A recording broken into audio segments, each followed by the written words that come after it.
강원도 원주의 오래된 아파트 단지. 층간소음도 들리지 않을 만큼 조용한 오후 이도연은 베란다 창가에 앉아 멀리 치악산을 바라보았다. 66년 인생 중 40년을 교단에서 보낸 그는 은퇴한 지 벌써 1년이 넘었지만 여전히 매일 오전 8시면 자동으로 눈이 떠졌다. 수업 시작 시간이었던 그 시각에 거실 벽면을 가득 채운 책장에는 빛바랜 역사 교과서들이 연대순으로 정리되어 있었다. 고려시대부터 현대사까지 그가 평생 가르쳤던 시간의 흔적들이었다. 책장 한편에는 아내 영숙의 사진이 놓여 있었다. 3년 전 췌장암으로 세상을 떠난 그녀는 사진 속에서 여전히 온화하게 웃고 있었다. 역사는 배신하지 않습니다. 기록된 사실은 변하지 않죠. 도연은 자신이 수없이 반복했던 말을 중얼거렸다. 학생들에게 그토록 강조했던 역사의 불변성. 하지만 정작 자신의 삶은 예측할 수 없는 변화로 가득했다. 아내의 갑작스러운 투병과 죽음, 그리고 점점 멀어져 가는 아들 윤석. 전화기가 울렸다. 화면에 뜬 이름을 보고 도연의 얼굴이 환해졌다. 윤석이었다. 아버지 잘 지내세요? 그럼 잘 지내지. 너는 어떠니? 네, 저도 잘 지내요. 그런데 아버지 이번 추석은? 도연은 이미 다음 말을 알고 있었다. 작년 추석도 그 전해 추석도 같은 말이었으니까. 회사 프로젝트가 있어서 못 내려갈 것 같아요. 다음에 시간 내서 꼭 찾아뵐게요. 전화를 끊고 나자 집안이 더욱 고요해졌다. 도연은 부엌으로 가서 혼자 먹을 저녁을 준비했다. 된장찌개와 계란말이 그리고 김치. 영숙이 살아있을 때와 똑같은 메뉴였지만 이제는 1인분만 만들었다. 식탁에 앉아 밥을 먹으며 도연은 교직 시절을 떠올렸다. 매년 3월이면 새로운 얼굴들이 교실을 채웠고 2월이면 그들을 떠나보냈다. 30년 넘게 반복된 만남과 이별. 제자들 중에는 판사가 된 아이도 있었고 의사가 된 아이도 있었다. 가끔 스승의 날이면 찾아와 인사를 하는 제자들도 있었지만 대부분은 졸업과 함께 영영 사라졌다. 선생님, 저 기억하세요? 얼마 전 마트에서 한 중년 여성이 그를 알아보고 인사했었다. 20년 전 제자였다는 그녀는 반갑게 안부를 물었지만 도연은 그녀의 이름조차 기억하지 못했다. 수천 명의 제자를 가르쳤지만 정작 기억나는 얼굴은 몇 되지 않았다. 저녁을 다 먹고 설거지를 마친 도연은 다시 창가로 돌아왔다. 해가 기울며 치악산이 붉게 물들어가고 있었다. 아파트 단지 놀이터에서는 아이들이 뛰놀고 있었다. 젊은 부모들이 벤치에 앉아 아이들을 지켜보는 모습이 평화로워 보였다. 윤석도 저 나이 때는 자주 놀이터에서 놀았었다. 그네를 타다 떨어져 무릎이 까진 날 도연은 학교에서 급히 달려와 아들을 병원에 데려갔었다. 그때 윤석이 울면서 했던 말이 아직도 생생했다. 아빠가 있어서 다행이야. 지금의 윤석은 그런 말을 하지 않는다. 전화 통화는 점점 짧아졌고 만남은 점점 뜸해졌다. 서울에서 대기업에 다니며 바쁘게 사는 아들을 이해하려 했지만 가끔은 서운함이 밀려왔다. 도연은 책장에서 낡은 앨범을 꺼냈다. 윤석의 돌잔치 사진, 초등학교 입학식, 대학 졸업식. 시간순으로 정리된 사진들을 넘기다 보니 어느새 눈가가 젖어들었다. 역사는 배신하지 않는다고 했지만 사람의 마음은 늘 변하는 것이었다. 밤이 깊어가자 도연은 일기장을 펼쳤다.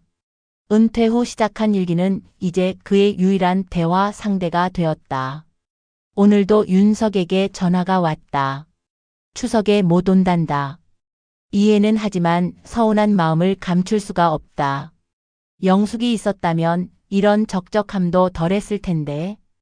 토요일 오전 도연은 영숙의 제사상을 준비하고 있었다. 북어포를 굽고 나물을 무치고 과일을 깎아 놓았다.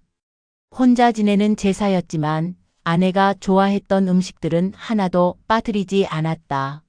막 향에 불을 붙이려는 순간 현관문 벨이 울렸다. 아버지, 저희예요. 문을 열자 윤석과 며느리 민정이 서 있었다.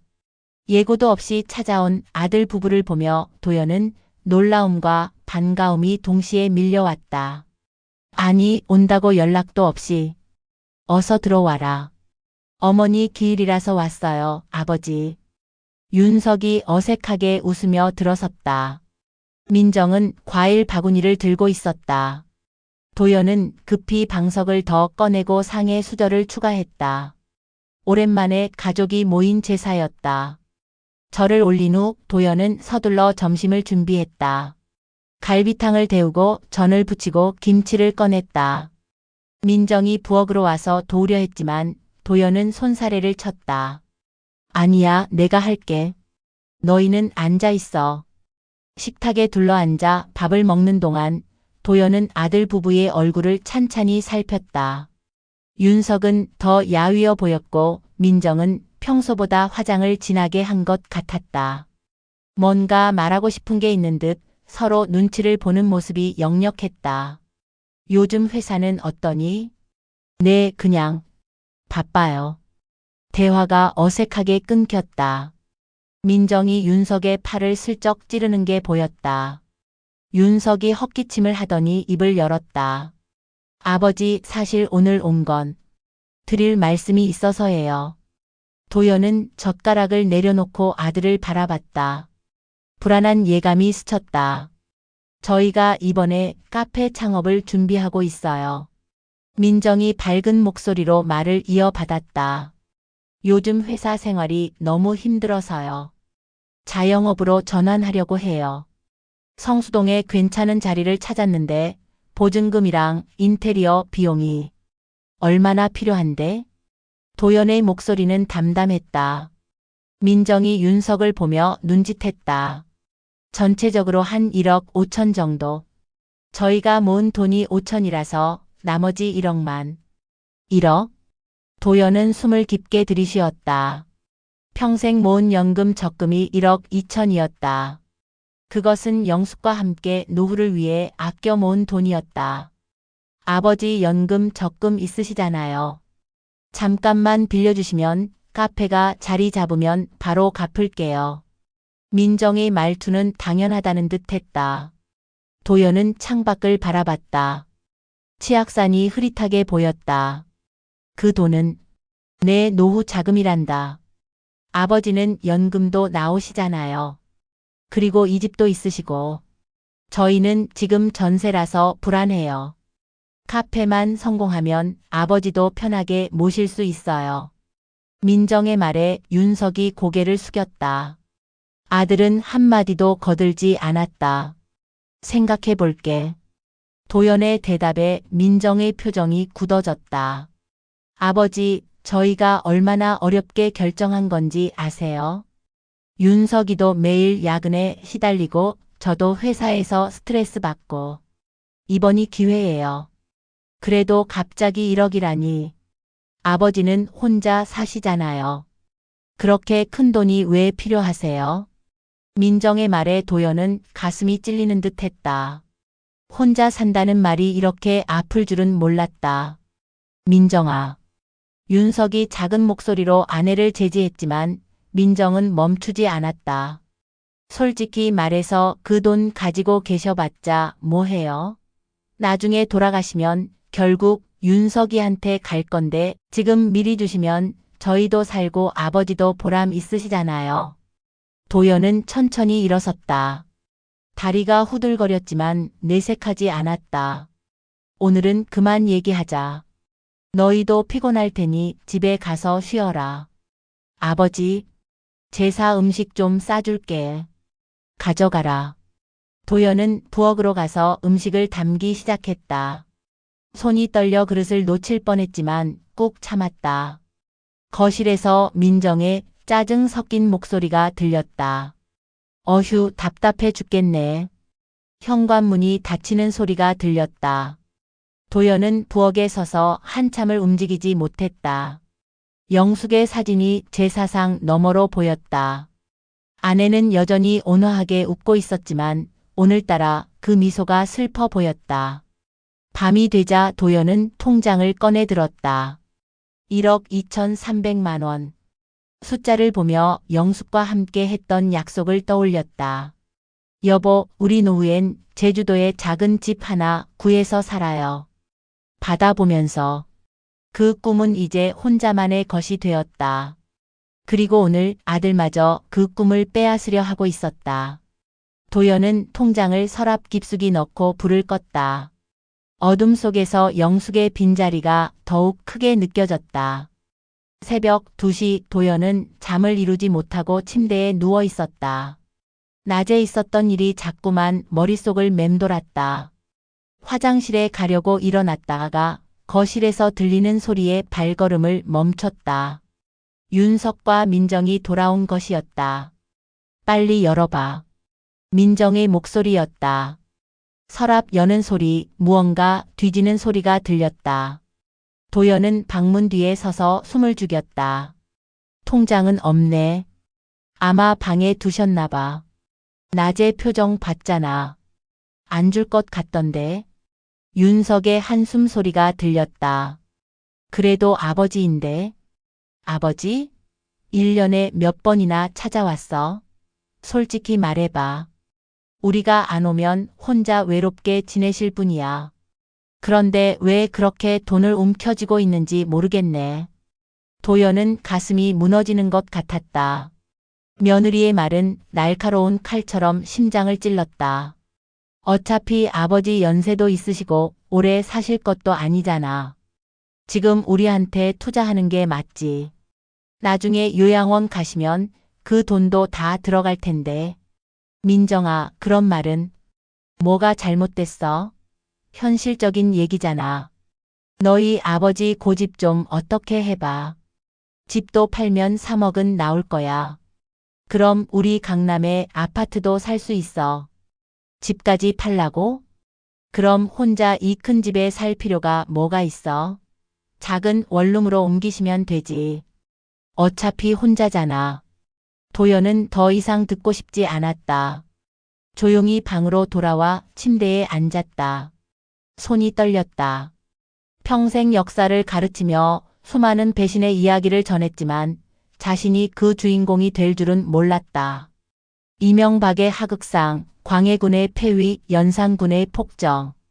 역사 속 배신은 늘 권력과 욕망에서 비롯됐다.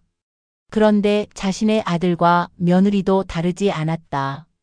돈이라는 욕망 앞에서 부모는 그저 수단일 뿐이었다. 거실이 조용해졌다. 아들 부부가 다시 나간 모양이었다. 도연은 방문을 열고 나왔다. 집안이 어질러져 있었다. 서랍이 열려 있고 선반 위 상자들이 옮겨져 있었다. 통장을 찾았던 흔적이 역력했다. 도연은 부엌으로 가서 물을 한 잔 마셨다. 차가운 물이 목을 타고 내려가며 정신이 조금 맑아졌다. 영숙의 사진을 바라봤다. 여보, 우리 아들이 언제부터 이렇게 됐을까? 대답은 없었다. 하지만 도연은 알고 있었다. 윤석이 변한 건 민정을 만나고부터였다. 처음엔 예의 바르고 상냥한 여자라고 생각했는데 결혼 후 본색이 드러났다.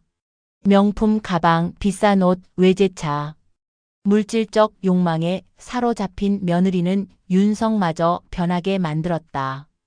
도연은 책장에서 앨범을 꺼냈다. 윤석의 어린 시절 사진들을 하나씩 넘겨봤다. 첫 자전거를 탔던 날, 초등학교 운동회, 중학교 졸업식. 그때의 윤석은 순수하고 착한 아이였다. 아빠, 나중에 커서 돈 많이 벌면 아빠랑 엄마 호강시켜 드릴게요. 10살 때 윤석이 했던 말이 떠올랐다. 그때는 진심이었을 것이다. 하지만 어른이 된 아들은 약속을 잊었다. 아니, 잊은 게 아니라 다른 의미로 해석하고 있었다. 부모의 돈을 빼앗는 것이 자신의 성공이라고 믿는 것처럼. 새벽 4시 도연은 여전히 잠들지 못했다. 창밖으로 어스름한 새벽빛이 비치기 시작했다. 일찍 일어나는 습관 때문에 평소 같으면 이미 일어났을 시간이지만 오늘은 몸이 천근만근이었다. 전화기가 울렸다. 새벽에 누가 전화를 하나 싶어 확인해 보니 민정이었다. 받지 않았다. 곧이어 문자가 왔다. 아버지, 어제는 제가 너무 성급했던 것 같아요. 죄송해요. 오늘 저녁에 맛있는 거 사드리러 갈게요. 가족끼리 좋게 지내야죠. 도연은 씁쓸하게 웃었다. 가족. 그 단어가 이렇게 공허하게 느껴진 적이 없었다. 돈을 위해 가족을 연기하는 며느리, 그리고 그것을 방관하는 아들. 이것이 자신의 노년에 마주한 가족의 실체였다. 해가 떠올랐다. 도연은 침대에서 일어나 창문을 열었다.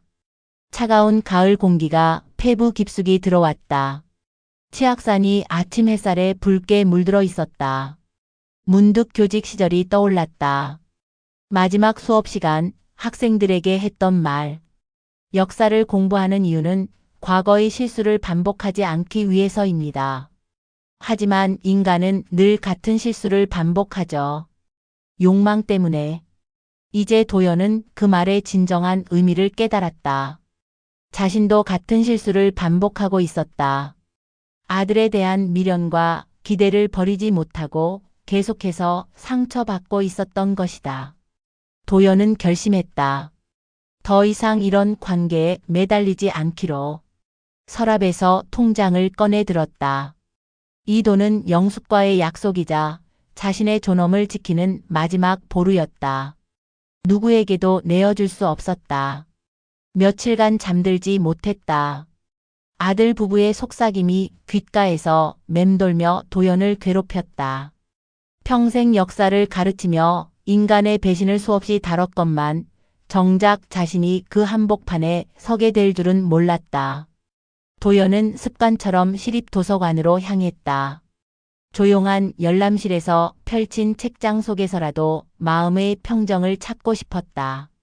그러나 글자들이 흐릿하게 보이기 시작했다. 머리가 지끈거리며 시야가 어두워졌다. 선생님, 괜찮으세요? 누군가의 목소리가 멀어져 가며 도연은 의식을 잃었다. 병원에서 깨어났을 때 창가에 서 있는 아들과 며느리가 보였다.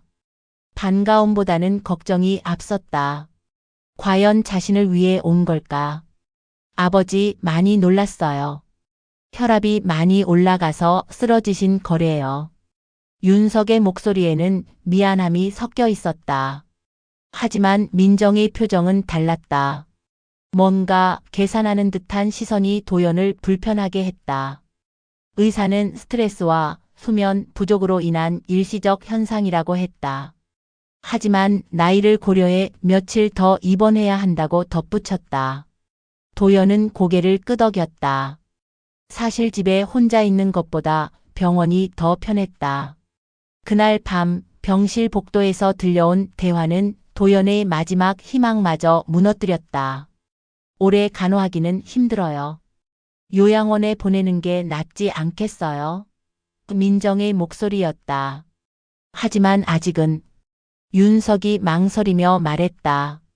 언제까지 이럴 건데요? 우리도 인생이 있잖아요.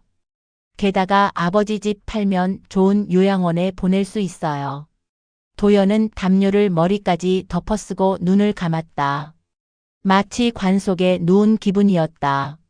살아있을 때 이미 죽은 것처럼 아들 부부에게는 처리해야 할 짐이 되어버린 느낌이었다.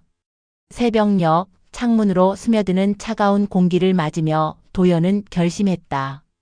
더 이상 누군가의 짐이 되며 살지 않겠다고. 자신을 진심으로 사랑하지 않는 이들에게 의존하는 삶은 이제 끝내야 한다고. 아침이 되자 도연은 간호사에게 퇴원 의사를 밝혔다. 의사는 만류했지만 도연의 의지는 굳었다. 윤석과 민정이 병실에 도착했을 때 도연은 이미 짐을 정리하고 있었다. 아버지, 어디 가세요? 의사 선생님이 며칠 더 있어야 한다고. 윤석이 당황하며 말했다. 도연은 아들을 바라보며 쓸쓸히 웃었다. 괜찮다. 집에 가서 혼자 쉬겠다. 그 순간 도연은 깨달았다. 진정한 외로움은 혼자 있을 때가 아니라 사랑받지 못한다는 것을 확신할 때 찾아온다는 것을. 그리고 그런 외로움 속에서도 자신만의 길을 찾아야 한다는 것을. 병원에서 돌아온 도연은 곧바로 움직였다. 더 이상 망설일 시간이 없었다. 30년간 살아온 아파트를 둘러보며 그는 아내와의 추억이 깃든 물건들을 하나씩 정리하기 시작했다. 여보, 미안해. 이제 정말 떠나야겠어. 아내의 사진에 대고 속삭였다. 사진 속 아내는 여전히 따뜻하게 웃고 있었다. 도연은 그 웃음이 자신의 결심을 지지하는 것처럼 느껴졌다. 부동산 중개업소에 연락했을 때 직원은 놀라며 물었다. 정말 파시는 건가요? 이 동네에서 30년 사셨다는데? 도연은 담담하게 대답했다. 네, 새로운 시작이 필요합니다. 집을 내놓은 지 일주일 만에 구매자가 나타났다. 젊은 부부였다. 아내가 임신 중이라며 아이 방까지 계획하는 모습을 보며 도연은 이 집이 다시 행복으로 채워질 것이라는 확신이 들었다. 계약서에 도장을 찍는 순간 휴대폰이 울렸다. 윤석이었다.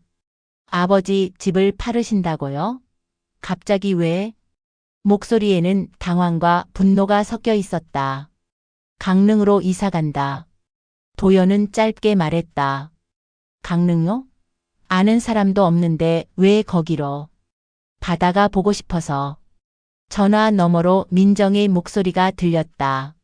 집값이 얼마예요? 우리 사업 자금으로. 도연은 전화를 끊었다. 이제 더 이상 설명할 필요를 느끼지 않았다. 강릉의 작은 원룸을 구했을 때 부동산 직원은 의아해했다. 어르신께서 이런 작은 곳에서 괜찮으실까요? 충분합니다. 바다만 보이면 됩니다. 이사 당일 도연은 최소한의 짐만 가져갔다. 아내의 사진, 몇 권의 책, 그리고 오래된 교복 한 벌. 나머지는 모두 기부하거나 버렸다. 강릉의 첫 새벽이었다. 창문을 열자 짠내가 밀려왔다. 도연은 긴 산책을 나섰다. 바닷가를 걸으며 그는 처음으로 진정한 홀로임을 느꼈다. 하지만 그것은 외로움이 아니었다. 자유였다. 골목길을 걷던 중 작은 서점을 발견했다. 예시야기 서점이라는 간판이 반가웠다. 문을 열고 들어서자 익숙한 목소리가 들렸다. 선생님? 이도연 선생님 맞으시죠? 20년 전 제자인 수진이었다. 이제 40대 중반이 된 그녀는 이 서점을 운영하고 있었다. 선생님께서 역사는 배신하지 않는다고 하셨는데 정말 그 말씀이 맞더라고요. 책 속에서 위로를 많이 받았어요. 수지는 도연에게 차를 내어주며 근황을 물었다. 도연은 자신의 이야기를 간단히 털어놓았다. 수지는 조용히 들으며 고개를 끄덕였다. 선생님, 이제야 진짜 선생님 같으세요. 예전보다 더 자유로워 보이시거든요. 그 말이 도연의 가슴에 깊이 와 닿았다. 정말 그랬다. 아들의 시선을 의식하지 않아도 되고 남에게 짐이 될까 봐 걱정하지 않아도 되는 삶. 이것이 바로 자유였다. 며칠 후 윤석과 민정이 찾아왔다. 그들은 도연의 작은 원룸을 보며 경악했다.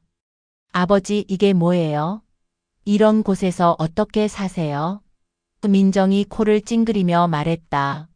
나는 이곳이 좋다. 도연은 차분히 대답했다. 집 판도는 어떻게 하실 거예요? 윤석이 조심스럽게 물었다. 내가 쓸 거다. 남은 건 기부할 생각이고. 민정의 얼굴이 일그러졌다. 기부요? 저희 사업 때문에 왔는데. 도연은 일어나서 창문을 열었다. 바다가 한눈에 들어왔다. 너희가 진짜 나를 아들로 생각한다면 내 선택을 존중해라. 그리고 다시는 돈 때문에 찾아오지 마라. 그들이 떠난 후 도연은 바닷바람을 맞으며 생각했다. 가을 끝자락에 서서 마침내 자신만의 겨울을 준비하고 있다는 것을, 그리고 그것은 춥지 않을 거라는 것을. 창문 너머로 붉게 물든 가을 하늘이 펼쳐졌다. 도연은 그제야 진정한 자유를 느꼈다. 역사가 그에게 가르쳐준 마지막 교훈이었다. 배신당했을 때 무너지는 것이 아니라 스스로 일어서는 것이 진정한 승리라는 것을.